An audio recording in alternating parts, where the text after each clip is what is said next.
Frères et amis, il y a une nouvelle de dernière minute qui a circulé sur les réseaux cette dernière semaine et qui a laissé beaucoup de gens consternés.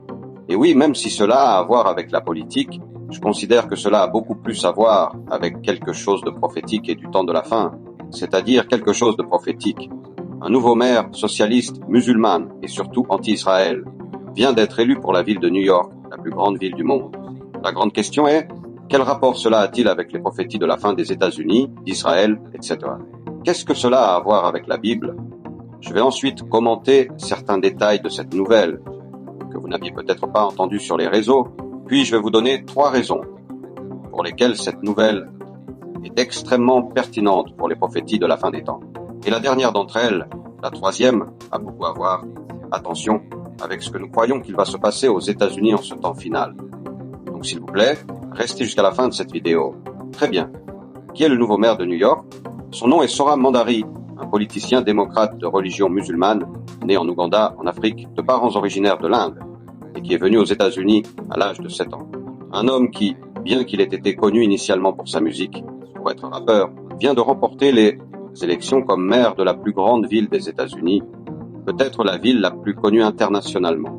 Maintenant, pour quelle raison sa victoire a-t-elle été si controversée?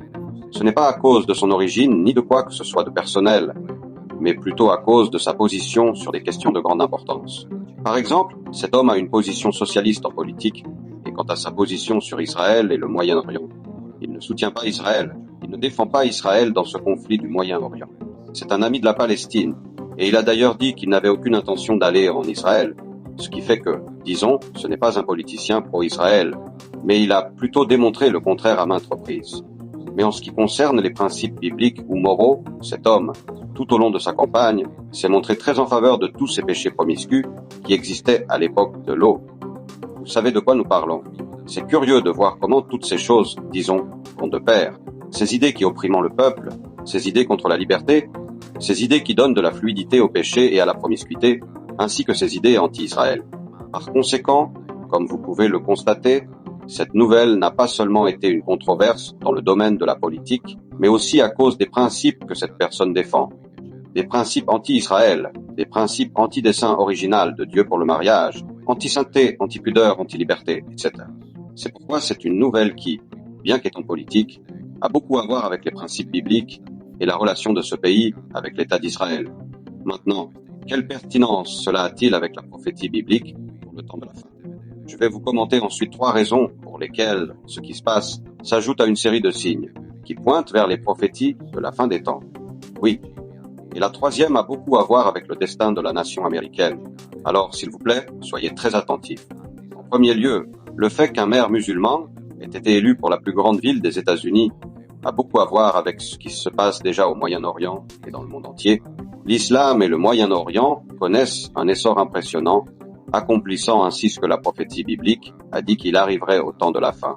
Par exemple, nous avons vu récemment une montée en puissance du monde islamique. Par exemple, la dernière Coupe du monde de football a été célébrée au Moyen-Orient. Nous voyons des cheikhs arabes acheter des équipes de football, des banques importantes, etc. La maison abrahamique vient d'être construite aux Émirats arabes unis. En géopolitique, nous voyons que les yeux du monde entier sont braqués sur le Moyen-Orient, sur ce qui se passe avec Israël et ses ennemis. Récemment, nous avons également entendu parler de cet accord de paix au Moyen-Orient.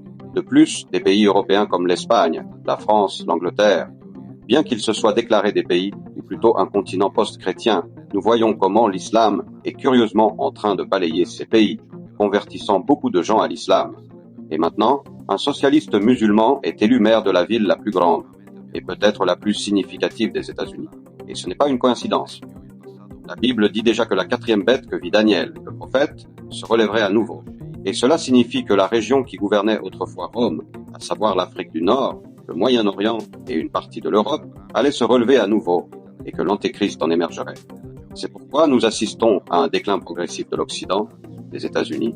Nous voyons le dollar chuter et le Moyen-Orient et l'Europe se relever à nouveau. Pour quelle raison? Parce que bibliquement, c'est de là qu'émergera la petite corne. Si vous voulez savoir quel est le plan de Dieu pour Israël au temps de la fin, mon 2e livre intitulé Israël, l'horloge prophétique de Dieu, vient de sortir et j'ai de bonnes nouvelles. Si vous le voulez signer, vous pouvez l'obtenir sur ma page web qui est lesbiblia.tv. Vous pouvez le commander là et je vous l'enverrai signé. Ah, c'est seulement pour ceux qui vivent aux États-Unis et à Porto Rico. Sinon, vous pouvez le commander sur Amazon ou sur Maintenant. Il y a une deuxième raison pour laquelle cette nouvelle a beaucoup à voir avec les prophéties de la fin des temps. Et je me réfère au fait que cette élection démontre la direction que prend la politique mondiale vers un rejet systématique d'Israël, un antisémitisme systématique. Actuellement, les États-Unis, en tant que nation du moins, continuent de soutenir Israël, grâce à Dieu pour cela, avec d'autres pays. Mais bibliquement, il arrivera un moment où Israël sera seul, parce que de nombreuses nations lui tourneront le dos. Ceci est prophétisé dans la parole. Et nous voyons déjà des politiciens dans ce pays qui s'opposent énormément au soutien à Israël. Et cette nouvelle vague de nouveaux politiciens charismatiques qui ne soutiennent pas Israël fait partie d'un essor qui conduit à ce que la Bible dit déjà qu'il arrivera. Cette nation, tristement, à un moment donné, au temps de la fin, tournera le dos à Israël. C'est pourquoi, lorsque nous regardons des nouvelles comme celle-ci, que la ville la plus grande et la plus significative des États-Unis élit un maire anti-Israël, ou du moins qui n'aime pas Israël, ne soutient pas Israël et qui soutient, disons, certains péchés que nous voyons comment le pays se dirige vers un destin, conjointement avec beaucoup d'autres nations, de tourner le dos à Israël. Mais la prophétie s'accomplit petit à petit, seulement il y a des gens qui ne s'en rendent pas compte tant que la prophétie n'est pas accomplie, mais ouvrez les yeux. Ce qui se passe est la préparation des prophéties de la fin des temps. Et dans le même ordre d'idées, je veux arriver à la troisième raison pour laquelle je considère que cela est très important.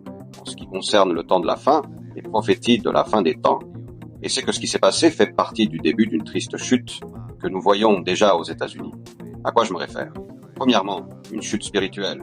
Nous avons vu comment, depuis un certain temps, cette nation a tourné le dos à Dieu, retirant Dieu des écoles. Ils ont promu des péchés terribles et gloire à Dieu, que cette nation défend encore certains principes de la Bible et soutient Israël.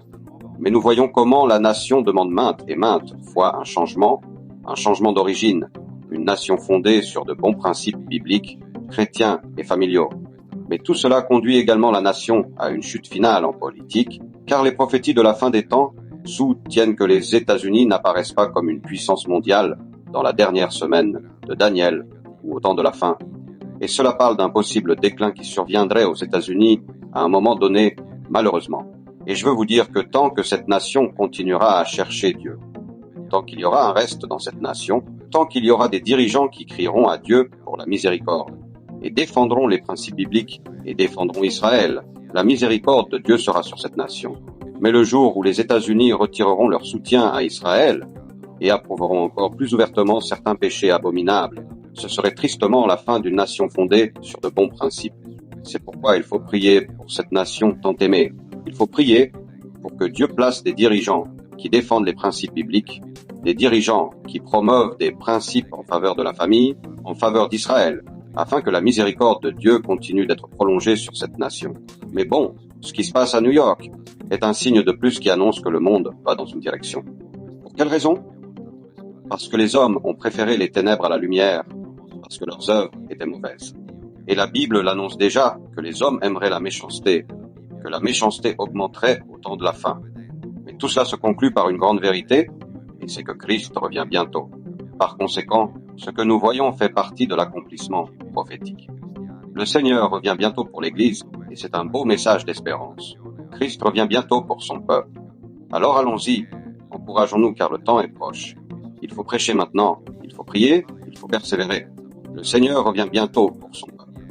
Je veux vous encourager à vous joindre à nous chaque lundi soir pour nos soirées de réveil. Oui, nous nous connectons en direct via YouTube et Facebook chaque lundi soir à 20h, 17h à Los Angeles, Californie, 20h à Miami, et ce sont des soirées de ministère de la parole, mais aussi de miracles, de guérison. Dieu fait de grands miracles à distance. C'est pourquoi nous rendons gloire à Dieu pour ce qu'il fait ces lundis soirs. Par conséquent, connectez-vous chaque lundi soir pour ces soirées de réveil. Une note finale est que si vous souhaitez une bonne Bible d'études qui vous aide à connaître le contexte culturel des passages, je vous recommande cette Bible appelée Bible d'études, contexte culturel, éditée par l'éditeur Vida, le même éditeur avec lequel nous avons fait nos 2 livres. Pourquoi cette ressource est-elle importante? Eh bien, elle est très très nécessaire pour les pasteurs, les enseignants, les prédicateurs, les dirigeants de cellules, les gens qui veulent connaître la parole de Dieu.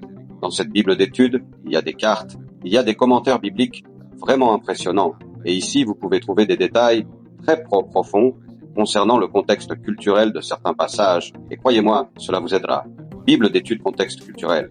Que Dieu vous bénisse beaucoup, Maranatha. Christ revient bientôt. Alors, on se voit dans la prochaine vidéo, si Dieu le veut. Amen.